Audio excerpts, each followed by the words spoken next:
La primera pregunta, después de conocerse esta denuncia por parte del presidente, primero sugerencia del lunes del presidente del Tribunal Supremo de Justicia a que renuncien a sus cargos los magistrados autoprorrogados. La respuesta fue: no vamos a renunciar hasta que vengan los otros electos mediante el voto popular.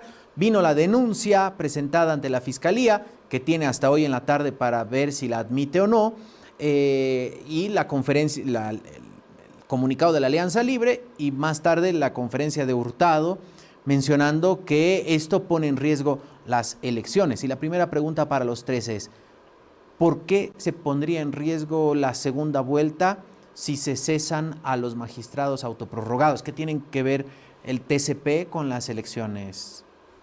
Perfecto, Dios, es una excelente pregunta, pero la respuesta sería: no se pone en riesgo las elecciones. De ninguna forma, y la ciudadanía tiene que quedarse tranquila de que no se pondría en riesgo la segunda vuelta de ninguna forma, porque el Tribunal Constitucional no es un órgano, es decir, no es un poder del Estado que se encuentra establecido en la Constitución. La Constitución boliviana tiene 4 poderes y el Tribunal Constitucional es parte del órgano judicial. Como parte del órgano judicial, realmente tendríamos que hablar ya no de magistrados autoprorrogados, yo les llamaría a los ex magistrados o ciudadanos de a pie que se han tomado prerrogativas que no les corresponderían, porque ellos cesaron en sus funciones. La cesación de sus funciones está bien establecida, tanto en la Constitución como en la ley del Tribunal Constitucional, es decir, nos remitimos al artículo 200, que nos remite también al 183, inciso 3 de la Constitución, al artículo 22 de la ley del Tribunal Constitucional en cuanto a la cesación, y ellos tendrían que haber cesado el 2024, ¿no? En enero de 2024 tendrían que haber cesado. Ahora, esta, denuncia llega un poquito tarde, llega bastante tarde, ¿no? Ha pasado tiempo hasta que sea realmente realizado, y me parece correcta, es decir, el Tribunal Constitucional es la instancia que debería velar por la constitucionalidad de la normativa, de las leyes, y realmente precautelando el ordenamiento constitucional, ¿no? Lamentablemente, con algunas declaraciones que justamente emitieron desde el Tribunal Constitucional de que ellos están precautelando la democracia, me parece curiosa declaración, porque realmente fueron ellos quienes decidieron no llevar a cabo las elecciones del propio Tribunal Constitucional en la mitad del país, de 5 departamentos. Entonces, desde mi punto de vista, a nivel constitucional, no habría ningún impedimento de seguir llevando las elecciones con total normalidad, con tal fluidez. De hecho, sería un impedimento tener al Tribunal Constitucional por el peligro que puede conllevar. Doctor Gutiérrez, ¿coincide con esta postura del doctor Cordero?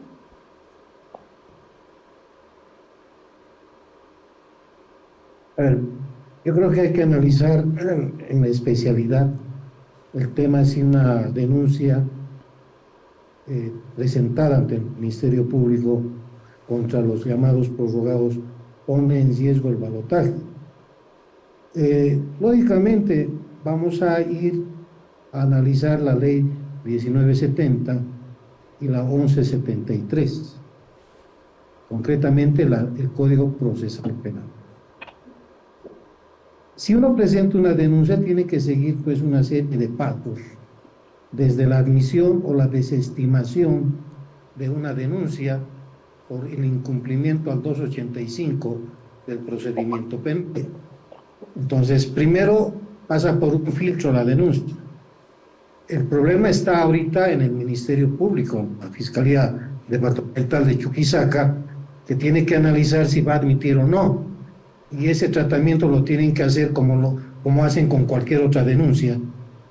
Si se responde a las preguntas quién, cómo, dónde, de qué forma, si se responden esas preguntas, la denuncia podría prosperar. Pero si se admite, no se olviden ustedes que también hay mecanismos de defensa en materia procesal penal, como el de la excepción de incompetencia y otras más.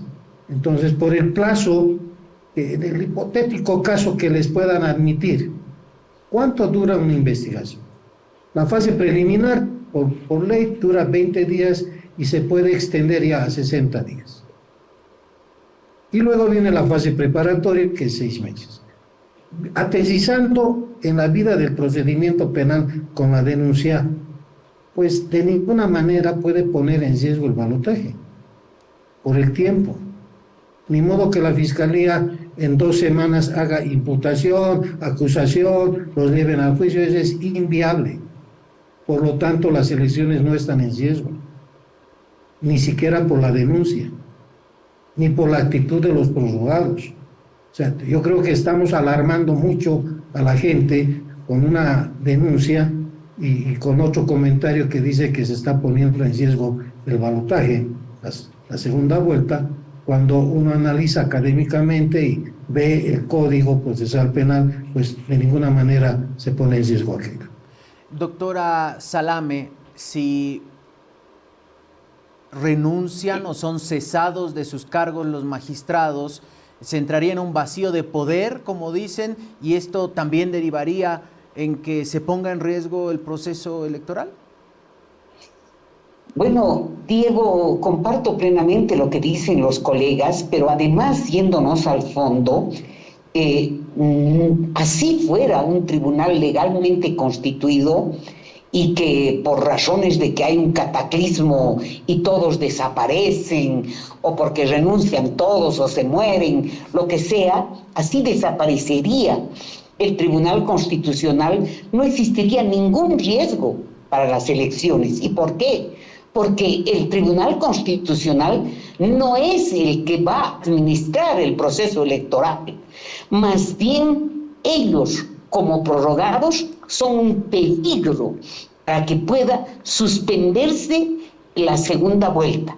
Ahora, yendo a lo que usted pregunta de que si puede haber un vacío de poder, ¿qué vacío de poder si estos señores están actuando al margen de la Constitución, al margen de la ley? Si estos señores, que es lo deseable, abandonan entre hoy y mañana el Tribunal Constitucional y ya el Ministerio Público los remitirá para hacer investigaciones, etcétera, indudablemente que ahí recién los abogados vamos a poder pensar y vamos a poder dormir tranquilos, porque ahí sí vamos a tener seguridad que ningún amparo ni ninguna acción constitucional que puedan presentar personas de su entorno a ellos, como no se olvide usted lo que ha hecho Richard Mejía, los otros vocales del Beni, que prácticamente han paralizado las elecciones judiciales desde el 2023, incluso yo diría desde el 2022. Entonces, no existe vacío de poder. El Tribunal Constitucional puede trabajar con los 4 magistrados y de ninguna manera esta denuncia que hace el señor presidente puede considerarse como una pretensión de descabezar al Tribunal Constitucional.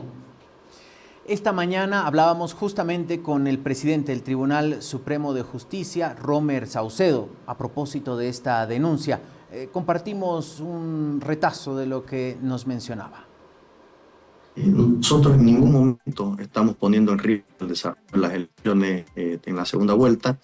Hemos sido los primeros en garantizar que ningún juez y ningún vocal iba a interferir en el desarrollo del calendario electoral y lo sostenemos. ¿Por qué ahora? Justamente porque la Cámara de Senadores decide aprobar, dispensando el trámite en base a un proyecto de ley para el funcionamiento del Tribunal Constitucional, el Tribunal Supremo de Justicia.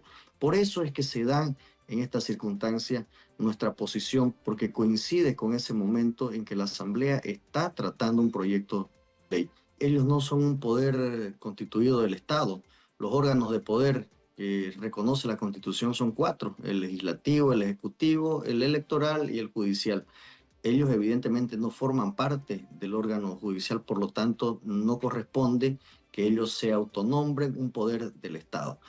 Tenemos la obligación de denunciar los hechos ilícitos que nosotros veamos, y es por eso que hemos acudido a la instancia ordinaria del Ministerio Público en Chuquisaca, que ellos ya no deben cumplir funciones. ¿Cómo pretendemos nosotros cumplir resoluciones que ellos emiten cuando ellos mismos desconocieron la Constitución política del Estado? Si les queda algo de sangre en la cara, por dignidad, dejen que los nuevos magistrados trabajen y puedan restablecer el orden que ellos mismos generaron. las elecciones están garantizadas, vamos a ir al balotaje. Y quien les está hablando va a ser el primero en ir a emitir su voto ese día que está previsto en el calendario electoral. Le preguntábamos al presidente Saucedo por qué ahora, ¿no? Son dos decisiones que tomó el Tribunal Supremo de Justicia muy pegadas a las elecciones, una después de la primera vuelta, la revisión de las detenciones preventivas de 3 ciudadanos, Áñez, Camacho y Pumari, y después viene esta otra.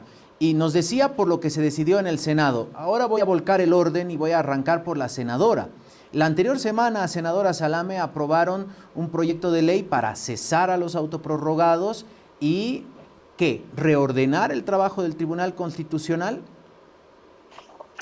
Bueno, es importante, Diego, hacerles conocer también a los colegas que cuando ya el Tribunal Constitucional nos dio la pauta de que iba a ser una elección fraccionada, no obstante de que yo les dije en la Asamblea Legislativa que nosotros no podíamos acatar una decisión de personas que no tenían legitimidad ni legalidad, pero se acató.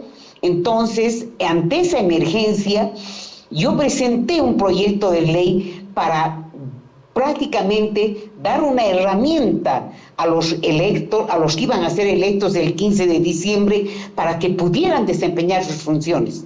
Lastimosamente, en esa oportunidad no hubo el apoyo necesario y ese proyecto de ley no se aprobó en la Comisión de Constitución y en consecuencia no salió. Pero ante lo que está aconteciendo hoy y ante los firmes rumores de que hubiera una intención a través de estos señores de paralizar la segunda vuelta, porque no se olvide que ellos están detrás de esas personas que dicen que ha habido fraude. ¿Cómo pueden ahora hablar de un fraude cuando incluso los deudores internacionales han dicho que felicitan porque ha sido un proceso transparente? Pero ahora se les ocurre hablar de fraude, se les ocurre decir que va a haber una ley que propone el Senado para ampliar el mandato de los actuales porque suspenderían a los miembros del órgano electoral. Entonces, ante esa gravísima amenaza, ¿qué es lo que corresponde? De inmediato cesar a estos individuos porque no tienen, como les he dicho, legitimidad ni legalidad. Esa es la razón por la que se vuelve a presentar el proyecto de ley y la Cámara de Senadores ha entendido las razones por las que se presentaba, se ha aprobado por más de 2/3, no ha habido ni un solo senador que se oponga al proyecto de ley. Veremos ahora qué pasa en diputados, si es que lo tratan. Doctor Gutiérrez, estas decisiones que ha tomado el Tribunal Constitucional y estos 5 exmagistrados, magistrados, ciudadanos, juristas, que en palabras del doctor Saucedo están usurpando funciones desde el 3 de enero del 2024, ¿estas decisiones tienen validez? ¿Cómo se puede, diríamos, se van a anular las decisiones que han tomado fuera de su plazo constitucional o cómo se arregla este entuerto, doctor? Bueno, es una pregunta muy técnica, que merita una respuesta técnica también y tal vez basada en principios y ciertos elementos auxiliares como es del derecho administrativo. A ver, primero, cuando ellos decidieron prorrogarse, yo no conocí una posición oficial del legislativo, ni del Senado oficial, a través de sus presidentes, ni de diputados que dijeron no estamos de acuerdo. El órgano ejecutivo tampoco dijo oficialmente, a través de su cabeza, no dijo no estamos de acuerdo. El electoral tampoco se manifestó, no dijo no estamos de acuerdo. Nadie dijo nada en ese momento, solo teníamos voces separadas o individuales, participaciones individuales, que decían no estamos de acuerdo. Y por supuesto, cualquier constitucionalista nunca va a estar de acuerdo con una prórroga. ¿Por qué? o que los plazos constitucionales ya se cumplieron. Lo que pasó es que hubo una comisión de preselección que fue incapaz de llevar adelante un trabajo tan sencillo como es una preselección. Cometieron tantos errores que les vinieron más de 50 acciones de amparo constitucional. Yo los revisé muchos y muchos tenían razón por el mal trabajo que hizo esa comisión. Y bajo la teoría de la imputación objetiva, lógicamente, cualquier investigación va a tesizar, pues, en esa comisión también. Se va a analizar aquello, se va a extender. Entonces, ¿qué es lo que ha sucedido durante el tiempo? Los prorrogados, lógicamente, a mí no me gusta hablar de si están usurpando funciones, que no están usurpando de alguien que está en su cargo, que ha sido elegido. O sea, ese tipo penal para mí no existe. Acá hay prorrogados. Bueno, los prorrogados no nos gustan, pero miren ustedes, desde que se prorrogaron, ya es más de un año, ellos han trabajado en sus sillas, en sus escritorios, con sus bolígrafos, han firmado sentencias. Y la pregunta es, ¿los fallos que emitieron gozan de constitucionalidad o no? Porque si yo voy a decir están usurpando, pues todo lo que han firmado no sirve. Y vamos a crear una inseguridad jurídica terrible en el mundo del litigante, una afectación terrible en muchos ciudadanos, que unos han sido favorecidos, otros no les conviene el futuro. Bueno, ese ya es un tema muy aparte. De todas maneras, la teoría que ellos manejan es la siguiente, y esta teoría se la lleva en derecho administrativo. En estos cargos altos, ellos no pueden dejar sus escritorios hasta que no venga el que va a suplir. En eso se basa. Y al frente tenemos la teoría constitucional que dice, no, ustedes duran 6 años y se tienen que ir a su casa. Todo es seco. Pero lamentablemente las circunstancias históricas del momento, y yo le echo la culpa precisamente al legislativo, no supieron manejar muy bien la preselección y ahí están las consecuencias. Estamos viviendo esas consecuencias. Los plazos constitucionales han sido pisoteados desde hace más de un año. ¿Hay algún artículo que resuelva ese conflicto en la Constitución? No hay. ¿Hay alguna ley que resuelva ese conflicto? No la ha habido. La senadora Salame nos dice que ha pretendido solucionarse el problema con un proyecto de ley que se ha quedado trunca en la comisión.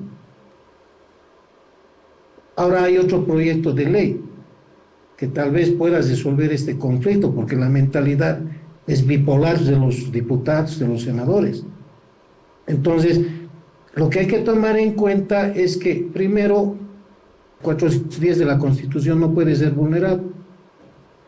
Una ley no puede estar por encima de la Constitución, por una parte. Y por otra, la atención debe estar solamente dirigida al Tribunal Electoral para la segunda vuelta, no en otros órganos del Estado. Tenemos que fijarnos qué está sucediendo en el Tribunal Electoral, si están resfriados, no están resfriados, si van a enfermar, si quieren renunciar, no quieren renunciar. Ahí debe centralizarse la atención y no en actos distractivos como son debates nefastos de vicepresidentes, en debates, encuentros. No, que no nos distraigan con aquello, para mí son actos distractivos, pero la atención tiene que estar en el Tribunal Electoral y hay que cuidar al Tribunal Electoral, hay que cuidar a esos vocales, que no se resfríen, que no se enfermen, que no entren en pánico, que no tengan problemas psicológicos y que lleven adelante el balotaje y ahí tengamos nuevos diputados, nuevos senadores y nueva mentalidad para que gobierne este país. Por lo tanto, yo creo que ningún proyecto de ley va a prosperar, porque no hay voluntad política en el legislativo. Lo único que les interesa a estos señores que están con un pie afuera es crear un desastre en el Estado, con afectación a toda la sociedad.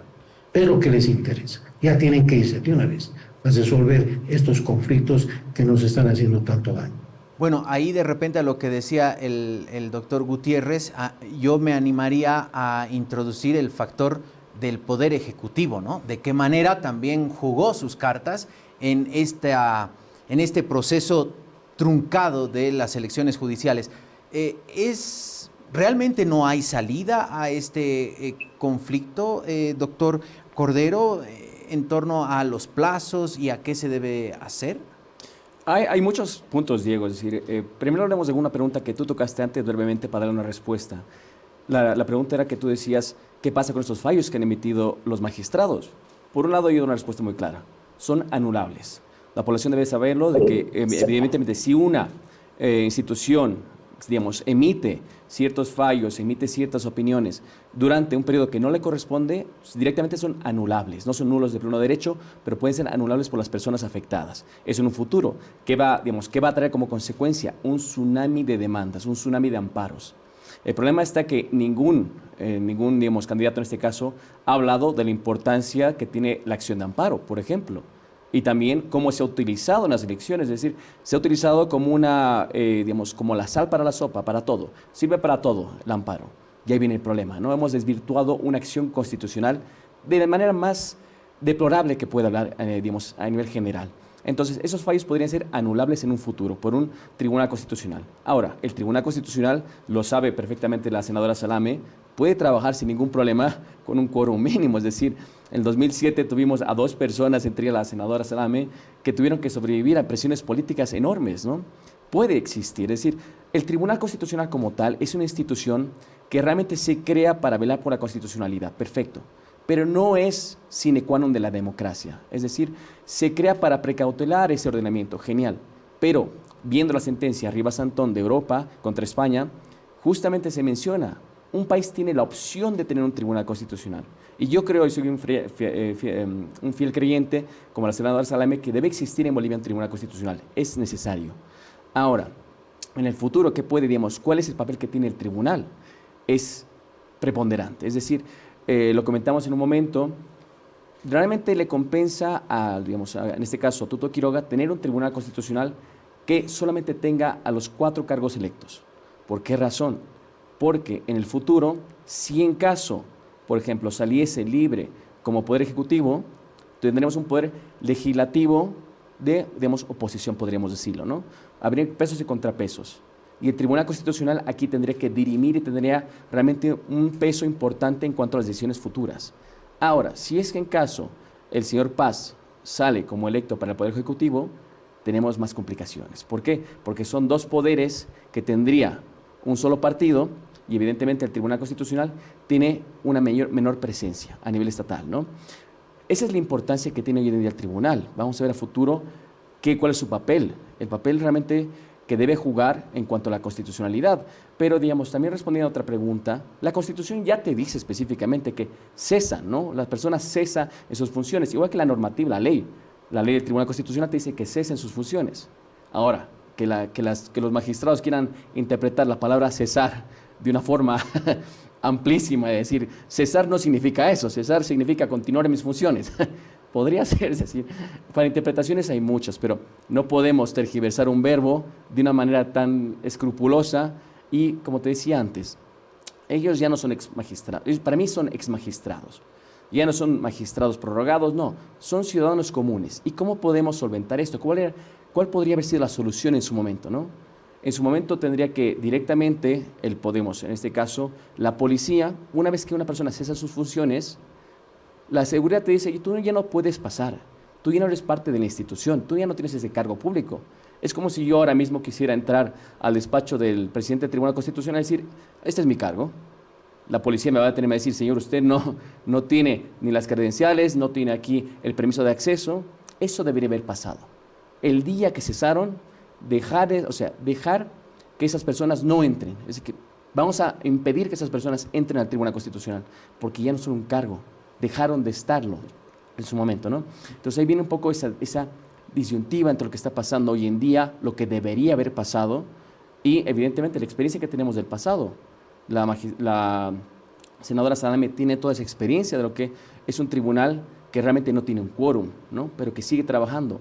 ¿Por qué? Porque al final el Tribunal Constitucional está velando por los derechos fundamentales de las personas. Es decir, estamos poniendo un límite al poder. ¿Y por qué ahora? Digamos, ¿cuál sería la pregunta de por qué ahora lo están haciendo, no? Yo creo, personalmente, que el Poder Ejecutivo ha disminuido su poder de influencia sobre otras instituciones, y evidentemente va con esa prerrogativa de que ha habido una disminución de poder, claro, tenemos un poco más de libertad en cuanto a qué puede ser una institución, porque antes existía un poco como un rango militar, ¿no? De decir, si el Poder Ejecutivo lo decide, se ordena ante todas, digamos, instituciones. Y esa libertad, la que creo que hoy estamos viendo, lamentablemente es un poco al final del mandato, ¿no? Eso debería haber estado mucho antes, hace casi 2 años, de hecho. Es decir, casi 2 años que tenemos ex magistrados que están en la institución. Senadora Salame, ¿cuál sería la figura jurídica, el delito que estarían cometiendo estos 5 ciudadanos? El doctor Gutiérrez decía, de repente usurpación de funciones no es la mejor figura jurídica, es por usurpación de funciones que han sido denunciados por parte del presidente del Tribunal Supremo de Justicia. ¿Cuáles son los delitos que estarían cometiendo estos 5 ciudadanos? Diego, si usted me permite, antes, muy brevemente, quisiera reforzar lo que han manifestado mis 2 colegas. Un funcionario nombrado sí tiene obligación de quedarse hasta la conclusión de su mandato, a no ser que renuncie, pero hasta que se nombre a su sustituto. Un funcionario nombrado. Pero una persona electa no puede ampliar su competencia, porque su competencia está dada por la Constitución. O sea que ahí no existe duda de que ellos no podían ampliarse su mandato, en primer lugar. En segundo lugar, usted habló de qué pasaba con los fallos. Comparto con lo que dice el doctor Cordero, de que estos fallos son susceptibles son anulables. ¿Qué quiere decir? Que si el ciudadano se siente afectado con ese fallo, ese sí puede pedir la nulidad, porque la propia Constitución establece que son nulos los actos de los que ejerce funciones que no les compete o de los que haya cesado su mandato. Entonces, es un caso típico de que si hay un fallo que me hubiera perjudicado a mí, yo puedo hacer un recurso directo de nulidad. Pero aquellos que no, indudablemente, seguramente la sala plena de esos 4 magistrados electos tomarán la determinación de decir que las personas que no hubieran impugnado y que no impugnen, se darán por válidos esos fallos, porque no podemos crear un caos jurídico. Ahora, yendo al tema de usted, yo soy mucho más radical. Yo creo que estos señores, en primer lugar, tienen que ser enjuiciados por traición a la patria. Ellos tienen que tener 30 años de cárcel. ¿Por qué? Porque no se olvide usted que al haber afectado la Carta Democrática, al haber violado la Constitución de la que ellos eran los garantes, al haber fallado para sí mismos, ningún juez en el mundo puede fallar en beneficio propio. Y también teniendo en cuenta que ellos sí han usurpado funciones que no tenían. Ellos, su función concluyó el 31 de diciembre del 2023. Pero además, cuando yo presenté la denuncia, Diego, porque yo presentaba una denuncia al Ministerio Público a título personal. ¿Por qué? El Senado instruyó que el señor presidente, a nombre del Senado, haga una denuncia al Ministerio Público porque se alteraron la base de datos del Tribunal Constitucional. Y nosotros, con las pruebas, solicitamos a la Asamblea, al Senado, yo personalmente, que se procese. ¿Y por qué estos afectaron a la plataforma? Ellos sacaron una sentencia que teóricamente había salido el 2004, pero la sacaron en mayo del 2005. Le pusieron una fecha inexistente y con esta sentencia ellos, 6 días después de que salió esta sentencia, que es la 0113-2024, con esta sentencia dejaron sin efecto una ley que sancionó Andrónico donde lo cesaba y dio por válida 2 leyes que eran de otros temas. Entonces, por esa razón se les hizo la denuncia en la vía penal por delitos comunes, porque ellos no están revestidos del privilegio de un juicio de responsabilidades que establece la ley 044. ¿Y por qué no están revestidos? Porque ellos no son magistrados. Ellos se han autonombrado magistrados. La función de ellos, como ha dicho el doctor Cordero, ha cesado. Y como dice el colega Gutiérrez, ellos son ex magistrados. Doctor Gutiérrez. Adelante. Si no es usurpación de funciones, ¿cuáles serían los delitos por los que se los tendría que procesar, enjuiciar, sentar en el banquillo de acusados a estos ciudadanos? Mira, yo tendría que tener una teoría de caso bien armada para poder hacer una tipificación. Yo no quiero ser especulador porque no tengo la teoría de caso bien armada para poder decir públicamente estos delitos se tienen que investigar.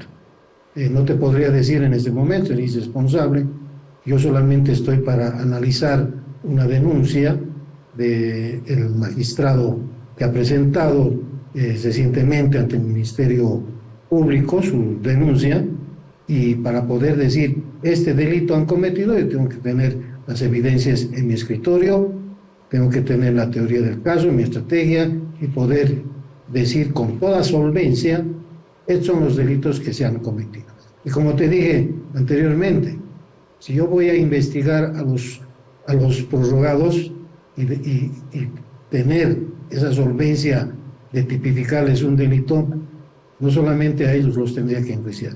Claro. Tendría que irme a la comisión del legislativo también, porque acá hay coautores, tendría que haber cómplices, partícipes, coautores, autores intelectuales, autores materiales, y esto va a ser terrible porque voy a tocar a gente del Tribunal Electoral, voy a tocar a gente del órgano ejecutivo, a muchos del legislativo, y bueno, esta investigación no solamente va a ser contra los prorrogados, con varios funcionarios de distintos órganos.